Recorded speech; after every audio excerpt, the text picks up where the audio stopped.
அத்தியாயம் 48.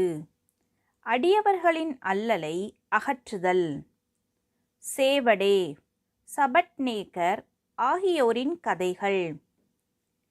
இவ்வத்தியாயத் தொடக்கத்தில் சாய்பாபா குருவா சத்குருவா என்று யாரோ ஒருவர் ஹேமாட் பந்தை கேட்டார்.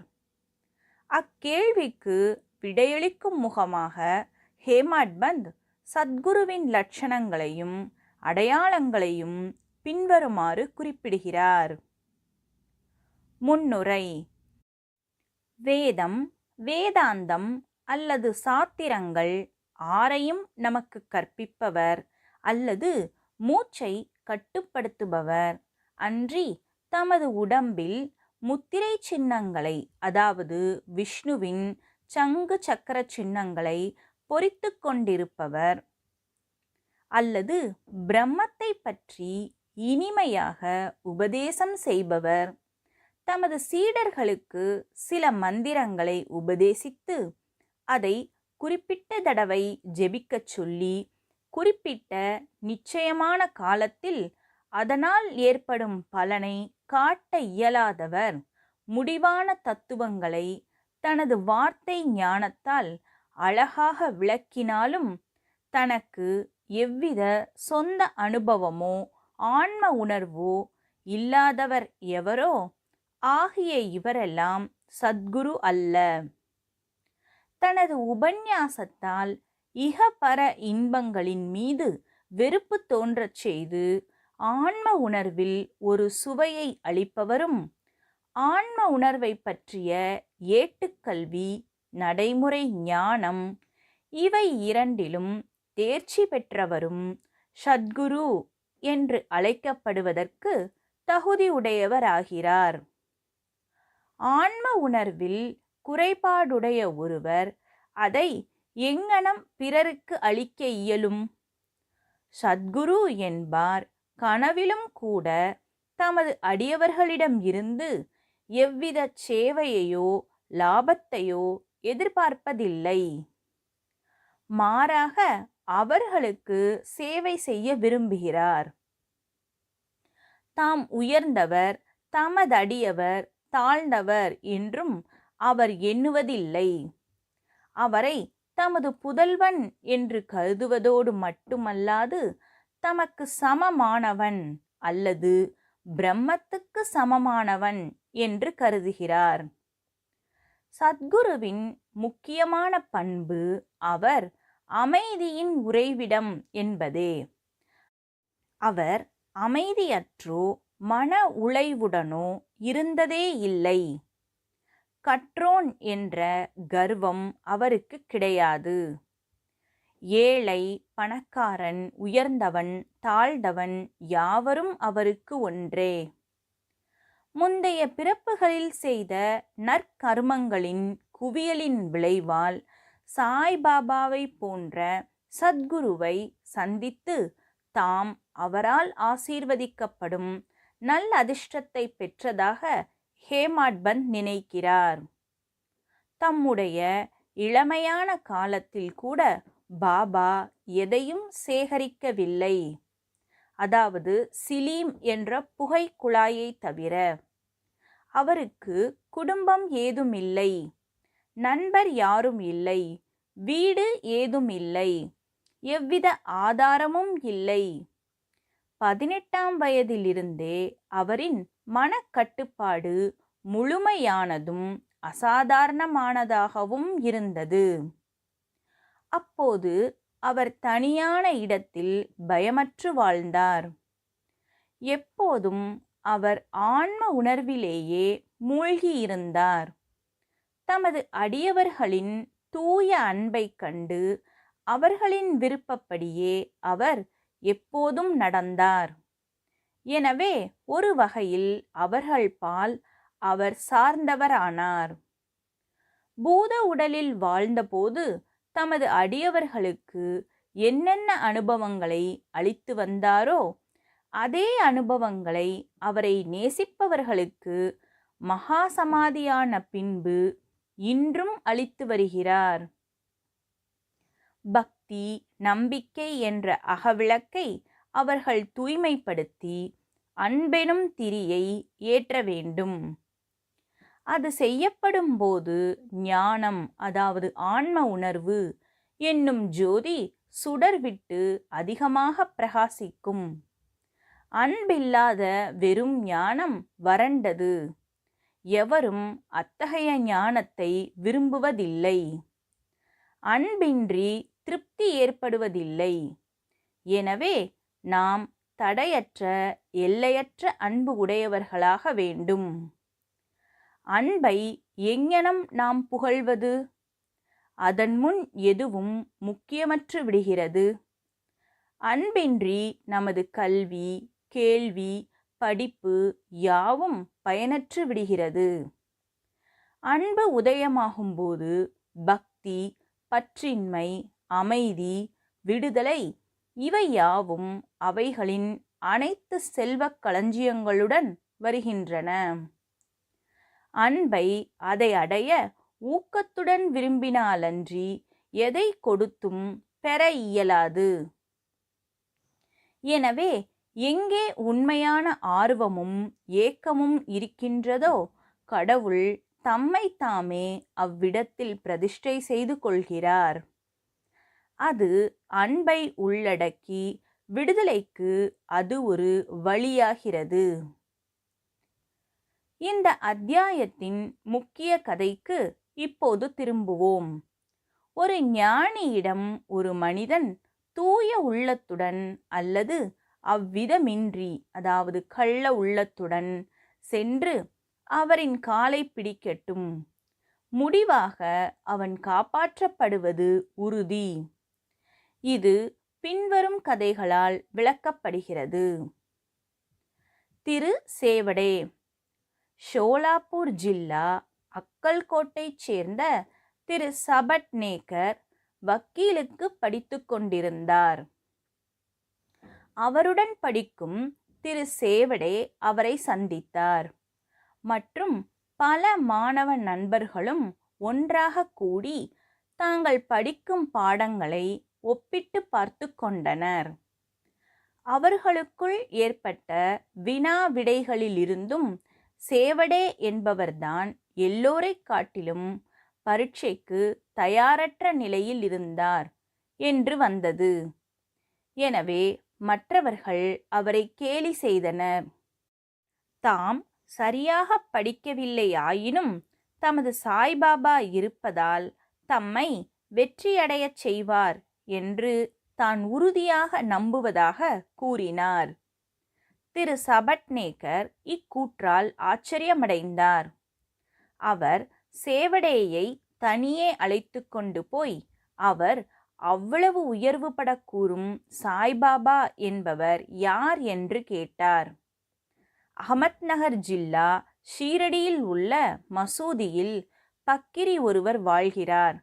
அவர் மிக பெரும் சத்புருஷர். மற்ற ஞானிகள் இருக்கலாம், ஆனால் இவர் ஒப்பற்றவர். முன்வினையில் பல நற்கர்மங்களின் பலன் பெருமளவில் குவிக்கப்பட்டு இருந்தாலன்றி ஒருவரும் அவரை பார்க்க முடியாது. நான் முழுமையும் அவரை நிச்சயம் நம்புகிறேன். அவர் சொல்வது பொய்யாவதில்லை.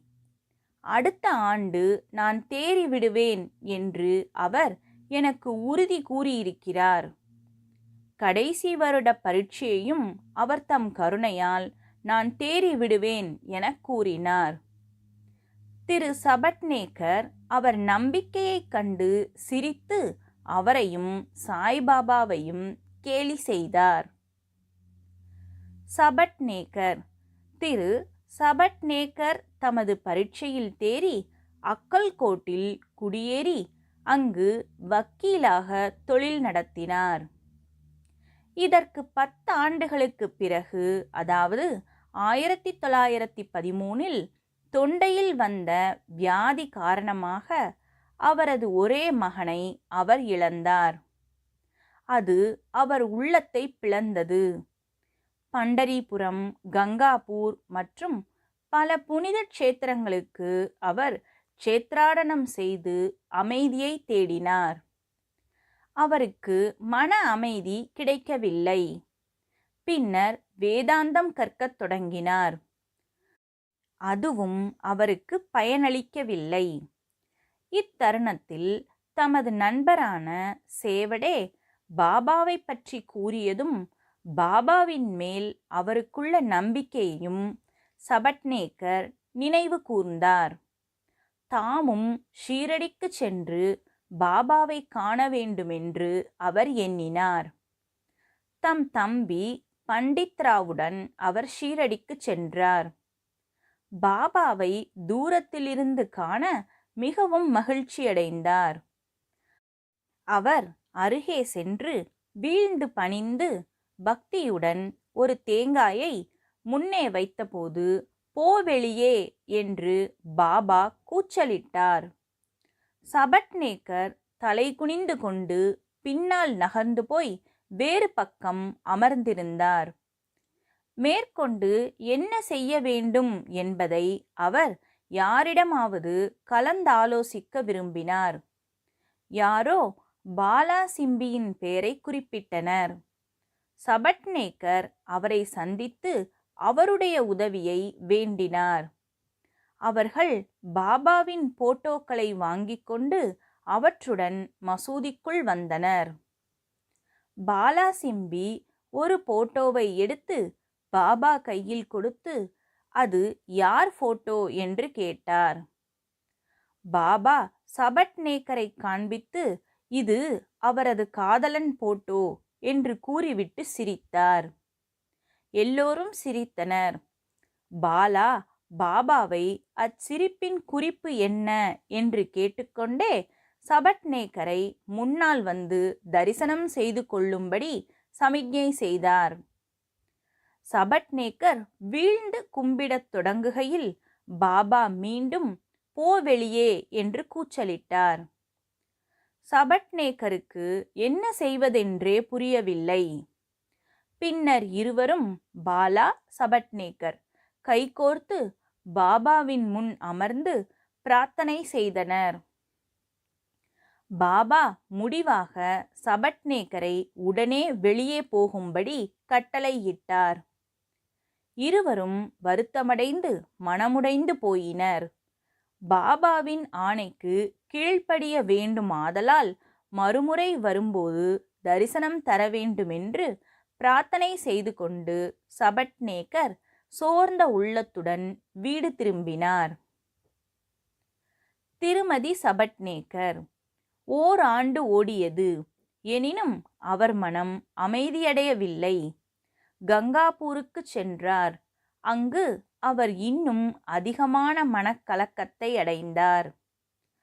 பின்னர் ஓய்வுக்காக மதேகாங் சென்றார். பின்னர் முடிவாக காசிக்கு செல்ல தீர்மானித்தார். புறப்படுவதற்கு 2 தினங்களுக்கு முன் அவரின் மனைவி ஒரு கனவு கண்டாள். அக்கனவில் தான் ஒரு மண் பானையுடன் லக்கட்சாவின் கிணற்றுக்கு போய்க் கொண்டு இருப்பதாகவும் வேப்பமரத்தடியில் ஒரு துண்டை தலையில் கட்டிக்கொண்டு ஒரு பக்கிரி அமர்ந்திருப்பதையும் அவள் அருகில் வந்து, அன்புள்ள பெண்ணே, எதற்காக ஒன்றுமில்லாத ஆயாசம்? நான் உனது பானையில் தண்ணீர் நிரப்பித் தருகிறேன் என்று கூறியதாகவும் கண்டாள். அப்பக்கிரிக்கு அவள் பயந்து காலி பானையுடன் விரைவாக திரும்பிய போது அவரால் தொடரப்பட்ட தருணத்தில் அவள் தூக்கம் கலைந்து கண்ணை திறந்து பார்த்தாள். இக்கனவை தனது கணவனிடம் கூறினார். இது ஒரு புனிதமான நேரம் என்று அவர்கள் நினைத்து ஷீரடிக்கு புறப்பட்டனர். அவர்கள் மசூதியை அடைந்தபோது பாபா அங்கில்லை. லெண்டி தோட்டத்திற்கு சென்றிருந்தார். அவர் திரும்பி வரும் வரையில் காத்திருந்தனர். அவர் திரும்பி வந்ததும் அவள் கனவில் கண்ட அப்பக்கிரியின் தோற்றம் பாபாவுடன் சரியாக ஒத்திருந்ததைக் கண்டு அவள் ஆச்சரியமடைந்தாள். பணிவுடன் அவள் பாபாவின் முன் வீழ்ந்து வணங்கிவிட்டு அவரை நோக்கி அமர்ந்திருந்தாள். அவளது பணிவைக் கண்டு பாபா மிகவும் மகிழ்ச்சியடைந்து அவருக்கே உரிய விசித்திரமான பாணியில் மூன்றாம் ஒருவரிடம் ஒரு கதை சொல்லத் தொடங்கினார். எனது புயம், அடிவயிறு, இடுப்பு எல்லாம் நீண்ட நாட்களாக வலித்து கொண்டு இருந்தன. பல மருந்துகளை சாப்பிட்டேன், வலி குறையவில்லை. மருந்துகள் எவ்வித நிவாரணத்தையும் அளிக்கவில்லை. ஆதலால் நான் மருந்துகளின் மேல் வெறுப்படைந்தேன். ஆனால் இப்போது திடீரென்று எல்லா வலிகளும் நீங்கிவிட்டது கண்டு ஆச்சரியமடைகிறேன் என்றார். எவ்வித பெயரும் சொல்லப்படவில்லை. ஆயினும் உண்மையில் அது திருமதி சபட்நேகரின் கதையே ஆகும். பாபா விவரித்தபடியாகவே அவளது வலி உடனே நீங்கிவிட்டது. அவள் மகிழ்ச்சியடைந்தாள். பின் சபட்நேகர் தரிசனம் செய்து கொள்ள முன்னால் சென்றார். அவர் மீண்டும் முந்தைய வெளியே போ என்ற வார்த்தைகளுடன் வரவேற்கப்பட்டார். இந்த முறை அவர் தவறுக்கு வருந்துபவராகவும் இன்னும் விடாமுயற்சி உள்ளவராகவும் இருந்தார். தனது முந்தைய வினைகளே பாபாவின் அதிருப்திக்கு காரணம் என்று சொல்லி அதற்கு ஈடு செய்ய தீர்மானித்தார். பாபாவை தனியாக கண்டு தனது முந்தைய வினைகளுக்காக மன்னிப்பு கேட்டுக்கொள்ள முடிவு செய்தார். இதையே செய்தார். தனது தலையை பாபாவின் பாதத்தின் மீது வைத்தார். பாபா தமது கையை அவர் தலை மீது வைத்தார். பாபாவின் கால்களை சபட்நேகர் கீழே அமர்ந்து வருடத் தொடங்கினார். பின் ஆடு மேய்க்கும் ஆய்மகள் ஒருத்தி பாபாவின் இடுப்பை உட்கார்ந்து பிடித்துவிடத் தொடங்கினாள். பாபா தமக்கே உரிய பாணியில் அதாவது பனியா வணிகனின் கதையை சொல்லத் தொடங்கினார். அவனது வாழ்க்கை முழுவதிலும் ஏற்பட்ட மாறுதல்களை அவனது ஒரே மகன் இறந்தது உட்பட அனைத்தையும் எடுத்துரைத்தார். பாபா கூறிக்கொண்டிருந்த கதை முழுவதும் தன்னுடையதே என்று அறிந்து சபட்நேகர் ஆச்சரியமடைந்தார். பாபாவுக்கு அதன் ஒவ்வொரு விவரமும் தெரிந்தது கண்டு அதிசயமடைந்தார். அவர் நிறை பேரறிவுடையவர் என்றும் அனைவரின் இதயங்களையும் அறிந்திருப்பவர் என்றும் அறியலானார். இந்த எண்ணம் அவர் மனதுக்கு வந்தபோது பாபா ஆடு மேய்க்கும் பெண்ணை நோக்கி சபட்நேகரை சுட்டி காண்பித்து, இந்த ஆள் அவரது குழந்தையை நான் கொன்றுவிட்டதாக என் மீது பழி சுமத்தி திட்டுகிறார். நான் மக்களின் குழந்தைகளை கொல்கிறேனா? ஏன் இவர் மசூதிக்கு வந்து அழுகின்றார்? நான் இப்போது இதை செய்கிறேன். அதே குழந்தையை மீண்டும் அவரது மனைவியின் கருப்பையில் கொண்டு வைக்கிறேன் என்று கூறினார். இவ்வார்த்தைகளை சொல்லிக்கொண்டே தமது ஆசை நல்கும் கரத்தை அவர் தலைமீது வைத்து, இப்பாதங்கள் தொன்மையானவை, புனிதமானவை. இப்போது உனக்கு கவலை இல்லை. என் மீது முழு நம்பிக்கையையும் வை. நீ சீக்கிரத்தில் உனது குறிக்கோளை எய்துவாய் என்று கூறி தேற்றினார். சபட்நேகர் மிகவும் உணர்ச்சிவசப்பட்டு பாபாவின் பாதங்களை தன் கண்ணீரால் கழுவிவிட்டு தனது இருப்பிடத்தை அடைந்தார். பின்னர் அவர் பூஜை, நைவேத்தியம் இவைகளை தயார் செய்து கொண்டு மனைவியுடன் மசூதிக்கு வந்தார். தினந்தோறும் அவர் இவைகளை பாபாவுக்கு சமர்ப்பித்து அவரிடமிருந்து பிரசாதம் பெற்று கொண்டிருந்தார். மசூதிக்குள் கூட்டமாக இருந்தது.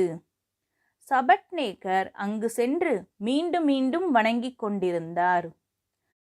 தலையோடு தலைகள் மோதிக்கொள்வதைக் கண்ட பாபா சபட்நேகரை நோக்கி, ஓ, நீ ஏன் அடிக்கடி வணங்கிக் கொண்டிருக்கிறாய் என்று கேட்டார். பணிவுடனும் அன்புடனும் செய்யும் ஒரு நமஸ்காரமே போதும் என்றார். அன்றிரவு முன்னரே விவரிக்கப்பட்ட சாவடி ஊர்வலத்தை சபட்நேகர் கண்டு களித்தார். ஊர்வலத்தின் போது பாபா பாண்டுரங்கன் மாதிரியே காட்சியளித்தார். மறுநாள் விடைபெறும் போது தட்சிணையாக 1 ரூபாய் கொடுக்க வேண்டுமென்றும், பாபா மீண்டும் கேட்டால் இல்லையென்று சொல்லாமல் பிரயாணம் செய்வதற்கு போதுமான பணத்தை ஒதுக்கி வைத்துக்கொண்டு மேலும் 1 ரூபாய் கொடுக்க வேண்டுமென்றும் நினைத்தார்.